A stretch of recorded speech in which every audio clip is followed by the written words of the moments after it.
Most baby sleep products are a waste of money, and some like wedges and crib bumpers even pose a safety risk. So the question is, which ones are actually worth buying? These are my favorite baby sleep products that are proven to help your baby fall asleep and stay asleep for longer.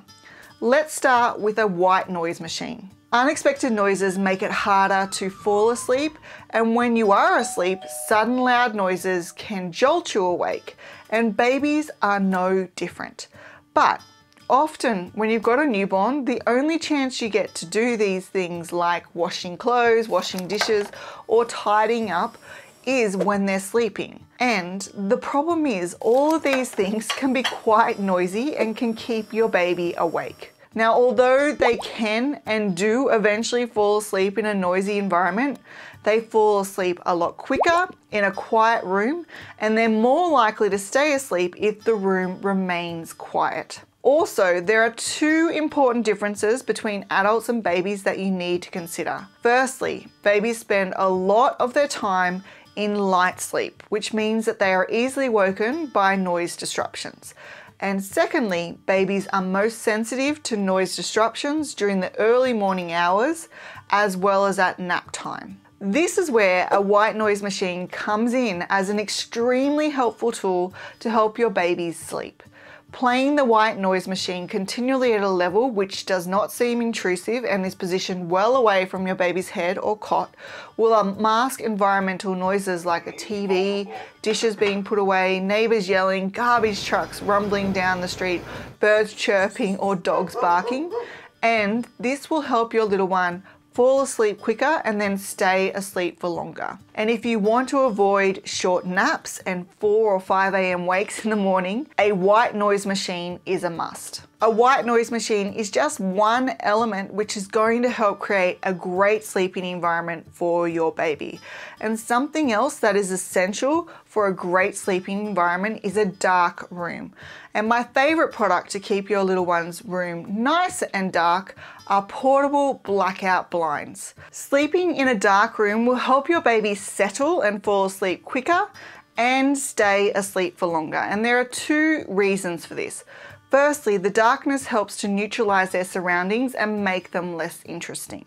And that means if your baby opens their eyes either before they go to sleep or in between sleep cycles, there's less chance that they'll see something interesting in the room and wake up fully. And this means that they'll fall asleep quicker, and when they wake up between sleep cycles very briefly, they're more likely to go back to sleep. And secondly, if your baby is over 2 months of age, the darkness will tell your baby's body to produce melatonin, which will make them drowsy and sleepy, and that will make it easier for them to fall asleep. And most importantly, keeping the bedroom dark in the early hours of the morning will also ensure that your baby is more likely to sleep until your desired wake-up time, rather than waking up when that sun starts to rise at 4 or 5 in the morning in those summer months. As a general guide, you want to keep the room dark enough that you can't actually read a book.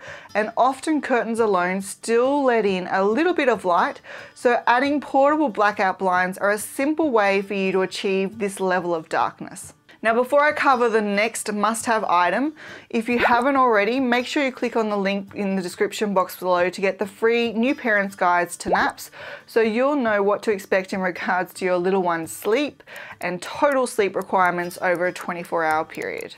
Another great product which can significantly improve a baby's quality of sleep is a swaddle or a sleeping sack.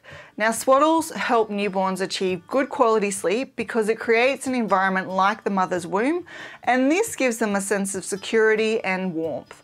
Furthermore, a swaddle can also help to dampen that startle reflex, which is a normal reflex that's triggered when sudden movements or noises occur, and this in itself can often result in waking a baby prematurely from their sleep. At the point that it is no longer safe to use a swaddle, swapping to a sleeping bag or a sleeping sack is ideal. And that's because the sleeping bag will tell your baby that it's time for bed and essentially act as a wearable blanket, keeping them comfortable throughout the night and during their naps. Wearing a sleeping bag will ensure that they don't get too hot or too cold while they sleep, and this will help them fall asleep quicker and stay asleep for longer. In addition to avoiding overheating, a sleeping bag also eliminates the need for loose blankets, and these two factors help to reduce the risk of SIDS. Now, although sleeping bags and swaddles do promote sleep, overdressing your little one or using a sleeping bag or swaddle which is simply too warm or too light can actually result in your baby waking prematurely from naps, as well as waking more regularly during the night simply because they're too hot or too cold. So you can significantly improve your little one's sleep by ensuring that they are dressed appropriately for the temperature of the room.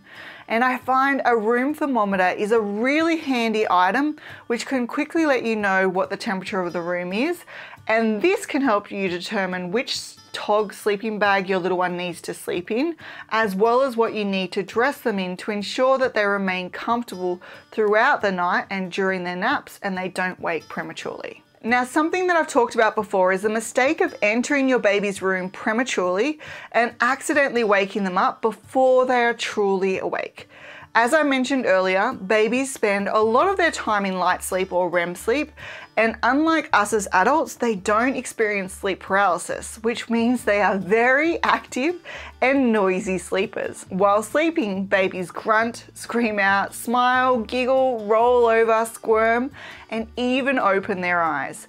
Furthermore, every 30 to 45 minutes during a day nap and every 60 to 90 minutes at night, babies who are older than 3 months of age may wake briefly between sleep cycles, and if they're tired, they will go back to sleep. However, if during these brief wakings or light stages of sleep, an adult walks into the room or picks them up, then they will wake up fully and be unable to go back to sleep. And this will result in a cranky, tired baby. That's why the other sleep product I recommend using is a baby monitor with a camera. These allow you to see your little one when they do make noises or stir during a nap or overnight, and you can check to see if they are truly awake before picking them up. I cannot count the number of times that I've thought my children were awake only to check the monitor and realize that they were stirring. It saved me from waking them prematurely countless times, which in my opinion is well and truly worth it. While we are on the topic of preventing short naps, if this is something you're struggling with right now, then make sure you check out this video where you can find out the common reasons babies have short naps, and most importantly, what you can start doing today to try and extend them. And before you go, if you've liked this video, make sure you hit that like button and subscribe so you don't miss the next video.